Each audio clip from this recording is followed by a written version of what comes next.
আসসালামু আলাইকুম প্রিয় শিক্ষার্থীবৃন্দ, আশা করি সবাই ভালো আছো।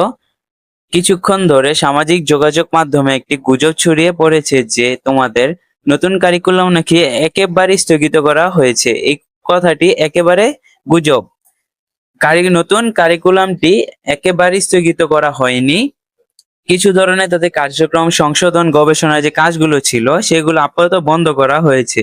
কারণ আমরা জানি যে এনসিটিভির কাজ এগুলা নয়, এগুলা কাজ হচ্ছে শিক্ষা মন্ত্রণালয়ের।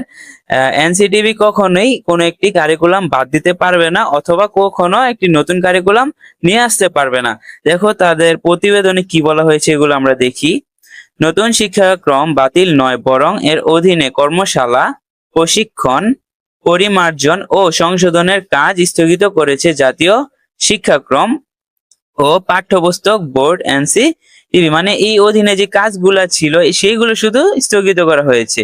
শনিবার 10 আগস্ট এনসিটিভির chairman professor Mohammad Farhadul Islam the daily ক্যাম্পাসকে এ তথ্য নিশ্চিত করেছেন। তারপর দেখো, এর আগে বিষয়টি নিয়ে সামাজিক যোগাযোগ মাধ্যমে বিভিন্ন সংবাদ মাধ্যমের নামে গুজব ছড়াতে থাকে। মানে এ বিষয়ে যে নতুন কারিকুলাম বাদ হয়ে যাচ্ছে, পুরাতন কারিকুলাম ফেরত আসে, এই বিষয়ে কি হয়ে যায়, একটি গুজব ছড়াতে থাকে। দেখো এই বিষয়টি আরো কি কি নিশ্চিত করা হয়েছে। বিষয়টি নিয়ে জানতে চাওয়া হয় মাধ্যমিক উচ্চশিক্ষা অধিদপ্তরের মাওসী স্কিম শাখার পরিচালক অধ্যাপক সৈয়দ মাহফুজ আলীর সাথে। তিনি ডেইলি ক্যাম্পাসকে জানিয়েছেন, আমরা এখনো এরকম কোনো সিদ্ধান্ত পাইনি, এটি মন্ত্রণালয়ের সিদ্ধান্ত। আমি তোমাদের ভিডিওর শুরুর প্রথমেই বলেছি যে এনসিটিভি কখনোই কোনো কারিকুলাম বাদ দিতে পারবে না। শুধু শিক্ষা মন্ত্রণালয় থেকে যদি আদেশ আসে তাহলে একটি নতুন কারিকুলাম যুক্ত অথবা বাদ দিতে পারবে। তারপর দেখো, আমাদের কোনো সিদ্ধান্ত নেওয়ার সুযোগ নেই, তবে আমরা এখনো স্থগিতের কোনো সিদ্ধান্ত পাইনি। মানে এই কারিকুলাম যেই স্থগিত করবে এই বিষয়ে কোনো সিদ্ধান্ত পাইনি, শুধু তাদের কিছু কাজ ছিল সেগুলো স্থগিত করা হয়েছে। তারপর দেখো, নতুন শিক্ষাক্রমে দেশের প্রাথমিক মাধ্যমিক পর্যায়ে শিক্ষা প্রতিষ্ঠানগুলো পাঠদান শুরু হয়েছিল চলতি বছরের প্রথম দিন।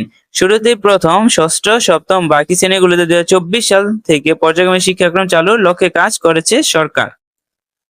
তারপর কি বলা হয়েছে, নতুন কার্যক্রম বাস্তবায়নে দেশের প্রচলিত শিক্ষায় আমূল পরিবর্তনের মূল কারিগর অর্থাৎ শিক্ষকরা যাতে শিক্ষার্থীদের সঙ্গে সঠিক প্রয়োজনীয় দক্ষতার সাথে সব পাঠন ও পঠন সম্পন্ন করতে পারে, সেজন্য শুরুতেই শিক্ষকদের প্রশিক্ষণের আওতায় আনার উদ্যোগ নেয় মাধ্যমিক অধিদপ্তর মাওসী। এতে শিক্ষাক্রম অন্যান্য কার্যক্রম তদারকি করে জাতীয় শিক্ষাক্রম পাঠ্যপুস্তক বোর্ড এনসিটিভি। তাই তোমরা বুঝতেই পারলা যে এটি নতুন কারিকুলাম বাতিলের যে কথাটি উঠেছে সেটি গুজব। নতুন কারিকুলাম বাতিল হবে না, হয়তো এটা কিছু সংশোধন হবে, হয়তো বা যদি বাতিল হয় তাহলে কিছু সময় লাগবে। ঠিক আছে, আশা করি তোমরা বুঝতে পারছো। এছাড়াও যদি কারো কোথাও বুঝতে সমস্যা হয় আমাকে কমেন্টে জানাও, আমি তোমাদের কমেন্টের মধ্যে প্রশ্নের উত্তরগুলো দিয়ে দেওয়ার চেষ্টা করব। আজকে এ পর্যন্তই ছিল। আল্লাহ হাফেজ।